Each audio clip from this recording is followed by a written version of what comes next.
Welcome to this episode of On Photography. In this episode, we're going to be doing a little bit of unboxing of this. So a viewer wrote in and was talking about stabilization for the M1, and I thought it was rather interesting, so I went ahead and ordered one of these. And so what is it? Well, let's open the box and see. So I've already cut the tape, and so came nicely packaged, very affordable too. Made in China. That's not surprising, but let's go ahead and start bouncing it a little bit. I'm going to slide this out, and it's like, ooh, pretty. Very nice packaging. What this is a passive stabilizer for camera about the size of the E. Actually, you could, I think, probably go with a full-size SLR or DSLR. So the way it appears, it comes with some sort of hand grip like this, which is basically just a hand grip with a small tripod head on it. I like the feel of it. It looks like it's got a larger 3/8 adapter at the bottom for a tripod. We'll see if there's a 1/4-inch adapter in here. I do have a 3/8 tripod, but most people don't. And so the idea, now I guess I'll talk about that in a second, is so you know, the piece, the way it works, and notice it's got it does have a 1/4-inch insert in here for this, because these are 3/8. And the idea is you basically take this and screw this on here and then tighten that up, and then you take and loosen this thumb screw, slide this back around, lower this down here and tighten it up, and it looks something like that. Now you loosen this piece up, and I'm sure you probably can't see, but the idea is that it'll swivel in this cheap tripod ball head because the weight will counteract it. And then what will happen is, what we can do is spin this up and maybe get this out. Now you'll have to, I'm not going to go through a big balancing act here.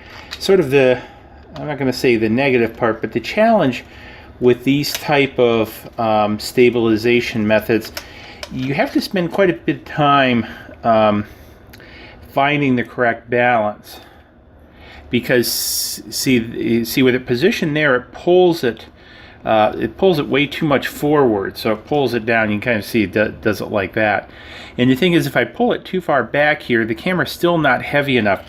So one of the pieces I think I clearly have to do with the Yi is remove some of the weight down here. Now, as you see, just remove this thumb screw and make sure I got everything in frame.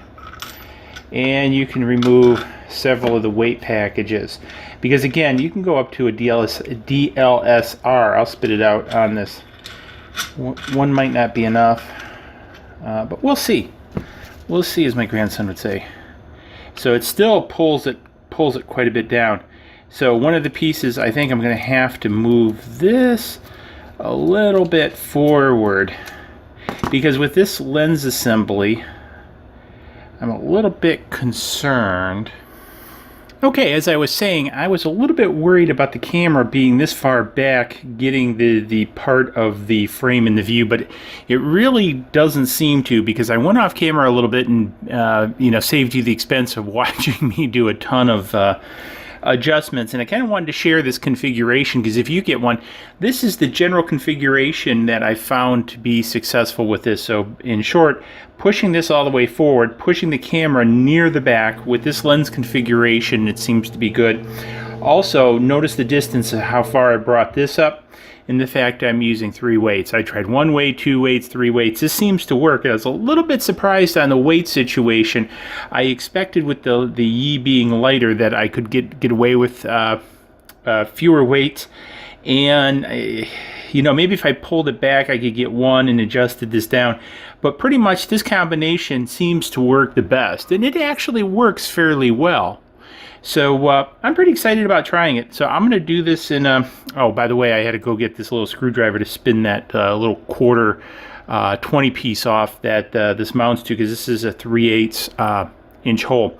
So anyways, what I was saying is, I can't wait to get out in the field and try this. So I will do another video where I'm actually using this.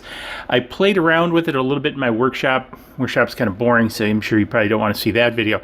But this does seem to work pretty good, and I think I paid less than 20 bucks. I'll have some links below for this.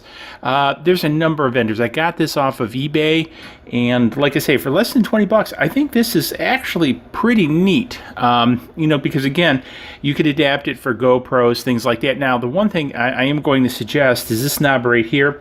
This plastic knob cinches against this front aluminum piece and pulls it to this. These want to swivel as it's moving. What I'm going to do is actually probably put a plastic washer underneath this, a little bit larger one. Let's actually take a look, because as you can see, there's this thumb screw goes right against this, and there's not a lot of space in here, if you can kind of see. And I'll see if I can't zoom in on that. So a plastic washer that is about the same diameter as this aluminum piece will, I think, keep it from spinning around. But so far, that's the only thing I've really seen, and that's when I got aggressive. Now, one of the things, notice this handle too. This points to the front, and this notch here should point to the back, or at least that's where I found the most success. And it is very stable, and it moves very nice. Now, one of the things to also keep in mind, this is not going to adjust for upward movement. You know, for example, like this, if you walk and it might move up, what it's going to do is it's basically two axes, you know, from, you know, obviously in this orientation and this orientation, it's going to damper, but it's not going to damper in the third dimension of up and down. So, you know, again, but I think it's going to be great for panning shots like this, you know, and coming down where you want to keep perspective, because I can ratchet down. Now, it does tend to want to turn, and again, this is really subject to how well you balance it and how you balance it, because again, you can adjust this in different ways of moving the camera forward, moving this piece down, and each balance is going to have its own little different nuance. So I think in one way it's a little bit of a pain, but in another way it's kind of cool, because you can really dial in, I hate that term, but I'm going to use it, dial in the effect that you're looking for by changing weights and positioning of this. So I think it's cool, you know, and it's not breaking the bank, you know, like, you know, buying an Osmo or something like that. So anyways, I think this is pretty cool, and it works with the Yi. So big thumbs up on this one. Does what it says, affordable, pretty cool. So again, don't forget to subscribe. Let me know in the comments below if you have one of these. If you like it, if you use it, how do you use it? Do you adjust it any differently? Always happy to hear from you, the viewer. Cheers, and see you guys in the next video.